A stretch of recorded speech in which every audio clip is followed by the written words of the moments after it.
Très ravi de vous retrouver en ce dimanche 29 décembre 2019 pour votre rendez-vous quotidien de l'information en direct de Cherifla TV. Voici les principaux titres. Le président du Haut Conseil islamique du Mali, Seyid Cherif Ousmane Madani Haïdara, guide spirituel des Ansars, a effectué une visite ce samedi au département technique de Cherifla TV à Modiba Bougou pour s'imprégner des conditions de travail des agents de la télé à suivre dès le début de votre édition.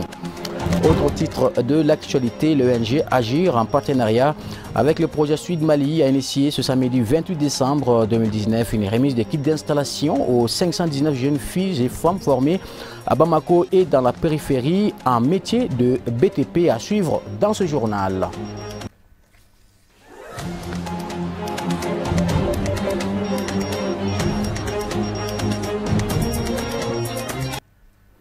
Une fois de plus, soyez les bienvenus en direct sur Cherifla TV. En cette fin d'année, le guide spirituel des Ansars, président du Haut Conseil islamique du Mali et du GLSM, a rendu une visite de portée hautement significative à la structure de télévision Cherifla TV, qui fait partie de la liste des multiples entreprises réalisées par la FADI. Seyid Cherif Ousmane Madani Haïdara est venu ce samedi 28 décembre au département technique de Modiba Bougou pour s'imprégner des conditions de travail des agents de la télé, mais aussi et surtout constater l'opérationnalisation des nouveaux équipements de pointe achetés par les hauts responsables de la dite structure. On fait le point avec Ahmadou Diarra, Ibrahim Koulibaly.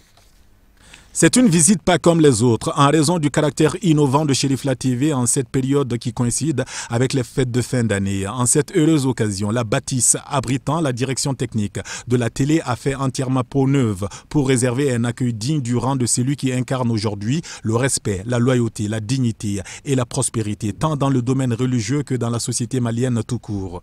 C'est peu avant 21 h que le guide spirituel des Ansars, Seyid Cherif Ousmane Madani Haïdara, arrive dans les locaux de la télévision où les responsables de la commission de gestion, les responsables des différents départements techniques ainsi que l'ensemble du personnel présent se sont dressés comme un seul homme pour lui souhaiter la chaleureuse bienvenue. Après ces salutations d'usage, l'hôte de marque est invité à prendre place dans la grande salle de conférence en attendant de commencer la visite guidée par le président de la commission en personne.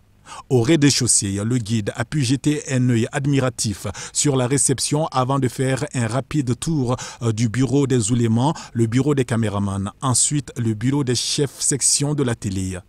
Ensuite, au premier étage, le guide a pu voir le bureau du rédacteur en chef avant d'aller jeter un coup d'œil sur la grande salle de la rédaction où se tient tous les jours la grande conférence de rédaction. Toujours accompagné des membres de sa famille, le président de la commission de gestion de Cherifla TV les a conduits dans la régie de la télé, le poumon de diffusion de l'ensemble des programmes de la chaîne. Là, des explications détaillées lui ont été fournies par le responsable satellite sur le bon fonctionnement de tout le système.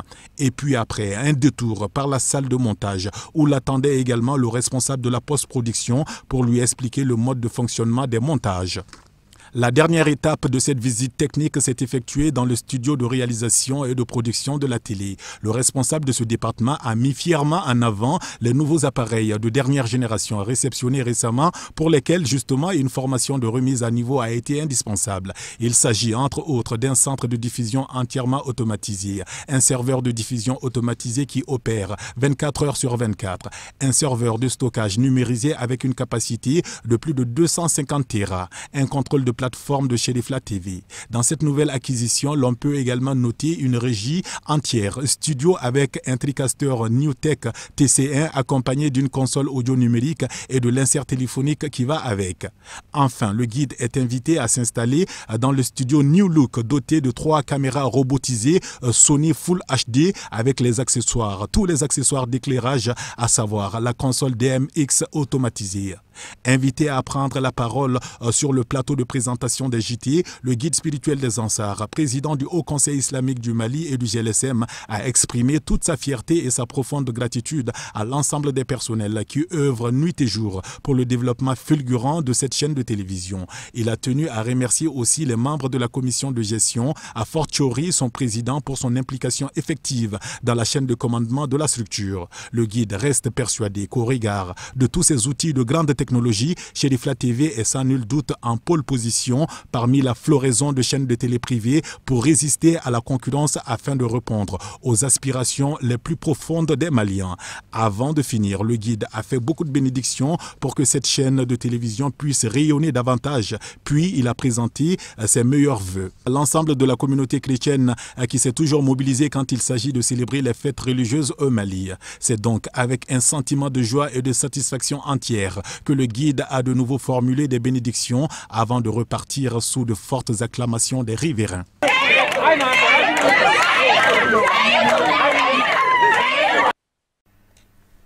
Voilà, c'était là à l'instant la visite du guide spirituel des Ansars, Seyd Cherif Ousmane Madani Haïdara, dans les locaux du département technique de Cherifla TV à Moribabougou. Autre actualité, l'ONG Agir, en partenariat avec le projet Suid Mali, a initié ce samedi 28 décembre 2019, une remise de kits d'installation aux 519 jeunes filles et femmes formées à Bamako et dans la périphérie en métier de BTP. C'était en présence de la présidente de l'ONG Agir, Mme Keita Minata Meiga, des ministres de la promotion de la femme, de l'enfant et de la famille, de l'aménagement du territoire et de la population, de l'emploi et de la formation professionnelle et le coordinateur national du projet Suid. On fait le point avec Amadou Kamara et Mohamed Traoré. Cette cérémonie de remise de kits d'installation aux 519 jeunes filles et femmes formées à Bamako et dans la périphérie dans les métiers de BTP est une initiative de l'ONG Agir de la première dame en partenariat avec le projet Suède. En effet, l'ONG Agir agit à travers plusieurs projets pour l'autonomisation économique des filles et femmes dans plusieurs domaines, notamment la restauration, l'agroalimentaire, la coiffure et aujourd'hui encore, nous assistons à la remise des kits dans les domaines réservés aux seuls hommes. La porte-parole des bénéficiaires a, au nom de ses collègues, remercié la présidente de l'ONG Agir tout en la rassurant que ces différents outils et apprentissages seront utilisés à bon escient. Grâce à ces programmes, nous avons eu la chance d'être parmi les premières femmes au Mali et évoluer dans les métiers non traditionnels. Désormais, nous ne sommes plus des charges pour nos familles. Au contraire, nous contribuons au développement de celles-ci. L'objectif concourt à la promotion des métiers innovants au profit des filles et femmes à travers des programmes ciblés de formation suivis d'installation afin de répondre à une forte demande sociale caractérisée par le chômage des jeunes filles et femmes déscolarisées et non scolarisées. Pour cette deuxième phase qui consacre la cérémonie d'aujourd'hui, 519 femmes, filles ont été formées dans les métiers ci-après.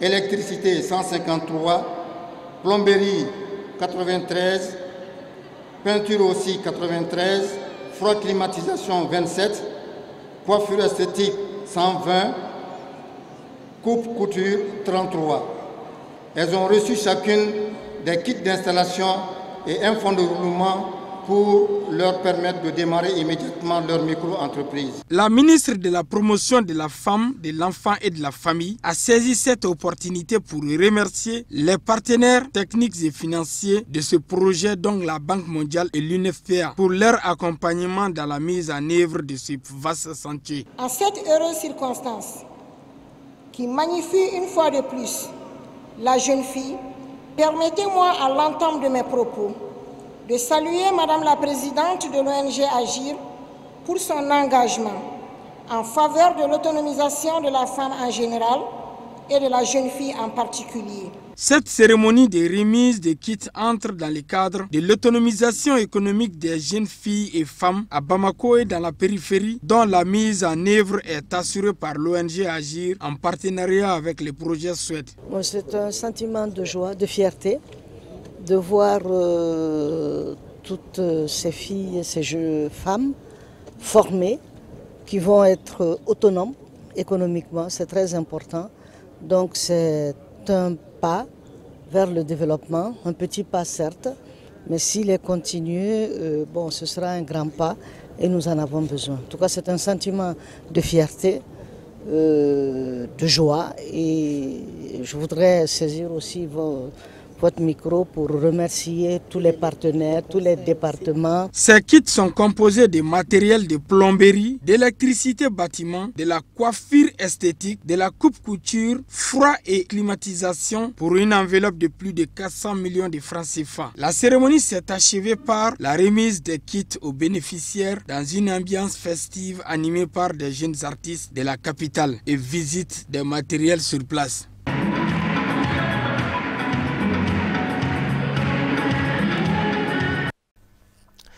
L'Office national des pupilles en République du Mali, ONAPIMA, a tenu sa deuxième session du conseil d'administration dans la salle de conférence du ministère de la Santé et des Affaires sociales sous la présidence du secrétaire général du département. C'était ce jeudi 27 décembre 2019. On fait le point avec Tata Touré et Nouhoum Kone. L'Office national des pupilles en République du Mali vient en aide aux enfants dont les parents sont morts au service de l'État, à travers soit l'exercice d'une mission commandée ou d'un service public. Aussi bien les pupilles de la nation que les pupilles de l'État sont pris en charge par les services de l'ONAPIMA, qui leur assurent des frais scolaires, des frais d'actes médicaux et de soins. Alors nous tenons notre deuxième conseil d'administration cette année.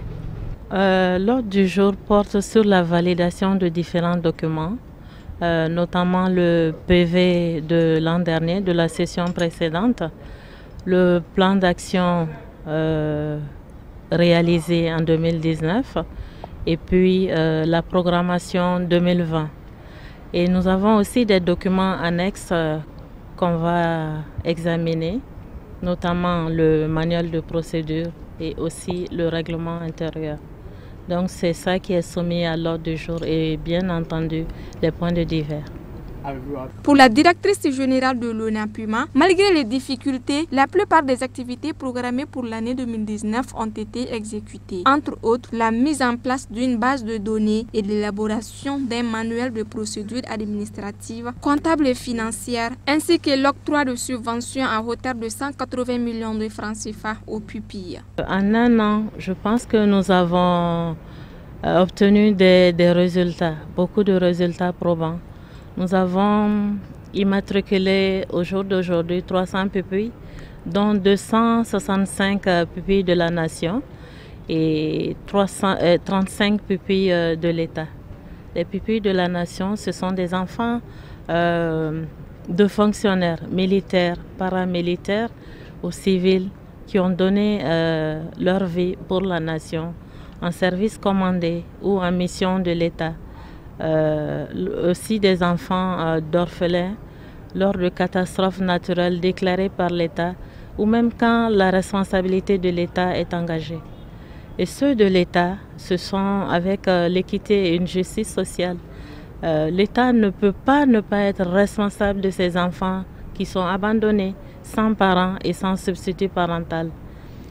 La création de l'ONAPIMA procède non seulement à la volonté politique assumée des plus hautes autorités, mais aussi d'une conviction inébranlable à une égalisation des chances, pour plus de justice sociale et d'équité, pour ceux-là même qui, au service de l'État, perdent la vie à travers soit l'exercice d'une mission commandée ou d'un service public, et des enfants en situation de détresse dont la puissance publique reste et demeure le seul espoir pour retrouver la dignité humaine.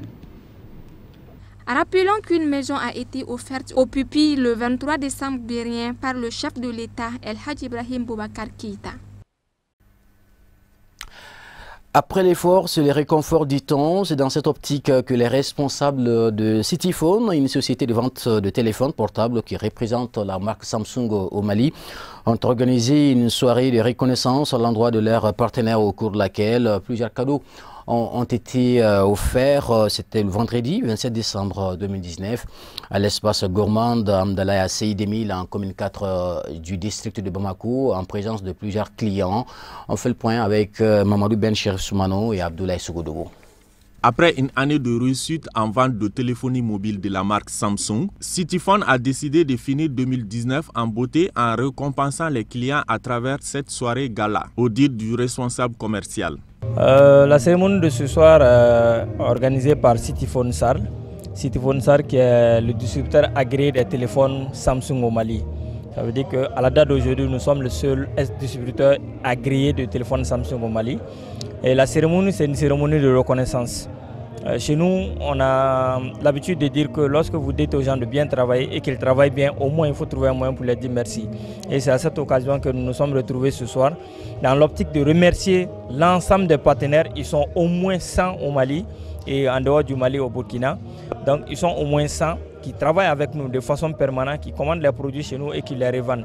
Et aujourd'hui, nous avons initié cette cérémonie afin de les rendre le cadeau qu'ils méritent, les rendre hommage, les dire vraiment merci pour tout ce qu'ils ont fait, parce que c'est parce qu'ils existent que Cityphone existe. Voilà. C'est un minimum de 40 jeunes qui travaillent de façon permanente. Et également, nous travaillons avec un partenaire qui s'appelle Akimisal, qui recrute également les demoiselles que vous voyez à mes côtés pour travailler dans les boutiques. Et là aussi, c'est un minimum de 40 jeunes. Donc ça veut dire que sur une année, minimum, c'est 80 jeunes qui travaillent. Donc ne serait-ce que ça, nous devons faire en sorte d'acheter les produits authentiques. Les produits authentiques, c'est les produits sur lesquels nous avons les étiquettes Cityphone, qui sont reconnus comme produits du Mali, qui sont adaptés au marché malien. Donc l'achat de ces produits, c'est en quelque part contribuer à l'économie du Mali. Donc cet appel-là, nous voulons le lancer à tous les Maliens, les dire de ne pas hésiter d'utiliser les produits qui sont dits authentiques. Pour vérifier, c'est aussi simple, rendez-vous dans toute boutique, demandez un produit Samsung Cityphone et on va vous montrer ce que c'est. Un cadeau n'est jamais assez grand. Pour ces gens-là, c'est vraiment un gros chiffre d'affaires. C'est surtout des téléphones que nous avons donnés, des tablettes que nous avons données, des motos Jakarta que nous avons données, des télévisions et surtout un véhicule d'une valeur d'au moins 9 millions qu'on va donner au plus gros gagnant. Ce n'est pas parce qu'il a besoin de voitures, il peut s'acheter des centaines de voitures, mais nous pensons qu'il a mérité que Cityphone lui fasse un geste et c'est le peu que nous puissions faire pour lui. Les bénéficiaires visiblement émis de joie ont tenu à remercier les responsables de Cityphone avant d'exhorter tous les Maliens à rejoindre la grande famille de la marque Samsung pour profiter des avantages en matière de téléphonie mobile. Mes impressions sont les meilleures, vu qu'on a fait toute une année de travail ensemble. Maintenant, après les efforts, c'est le réconfort qui vient. Donc je suis vraiment content, je remercie Cityphone, toute l'équipe de Cityphone. Et j'encourage beaucoup les gens à payer les produits Cityphone. Rappelons que la soirée a été agrémentée par la prestation d'artistes, chanteurs et magiciens. Et l'on enchaîne avec le point de l'actualité sur la scène internationale, en plus bref et en images, brièvement commenté par Ahmadou Diarra.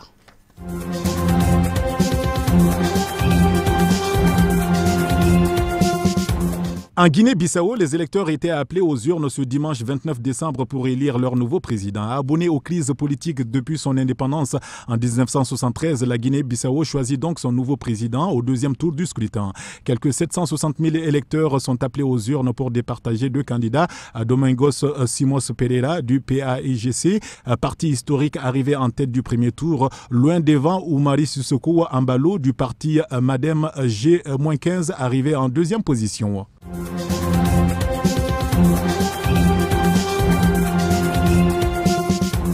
L'Algérie voisine a désormais son Premier ministre. Abdelaziz Djerad a pris ses fonctions ce samedi après-midi dans la foulée de l'annonce de sa nomination en tant que Premier ministre. Il succède donc à Sabri Boukadoum, ancien ministre des Affaires étrangères qui avait été nommé Premier ministre par intérim le 19 décembre dernier. Abdelaziz Djerad est un technocrate, fin connaisseur des rouages du pouvoir algérien, universitaire, titulaire d'un doctorat en sciences politiques, ancien directeur de l'ENA, l'École nationale de l'administration algérienne. Le nouveau Premier ministre est un pur produit de la fonction publique.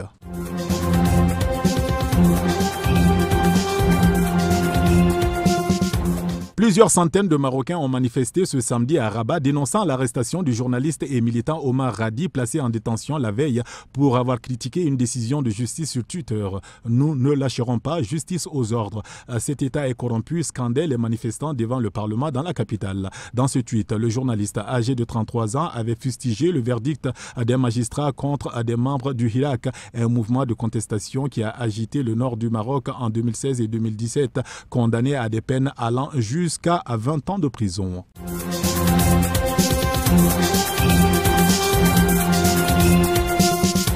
En France, c'est toujours le bras de fer entre grévistes et autorités. Alors que la circulation des transports est toujours très perturbée, après 25 jours de grève, le secrétaire général du syndicat Philippe Martinez et le secrétaire d'État au transport Jean-Baptiste Djebari ont eu des mots très durs l'un envers l'autre. Au 25e jour de grève, chacun durcit donc ses positions. Après ces échanges d'amabilité, les négociations entre l'exécutif et les partenaires sociaux vont reprendre le 7 janvier prochain dans une atmosphère tendue. À moins que d'ici là, Emmanuel Macron trouve les mots pour ramener le calme. Il doit s'exprimer mardi à l'occasion des vœux présidentiels pour la nouvelle année. Une allocution très attendue.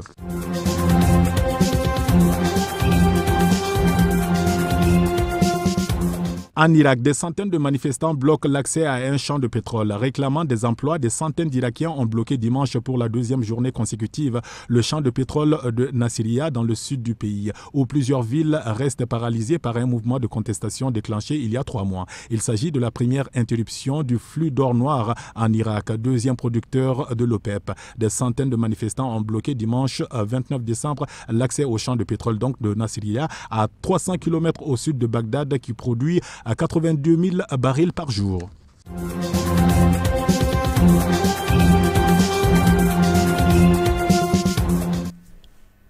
Voilà, ce fut un réel plaisir pour moi de vous présenter mon dernier journal de l'année 2019. Merci de votre fidélité solidaire au programme de Cherifla TV. Je vous retrouve, Inch'Allah, le mercredi 1er janvier 2020 pour le tout premier journal de l'année 2020. À très bientôt. Merci beaucoup.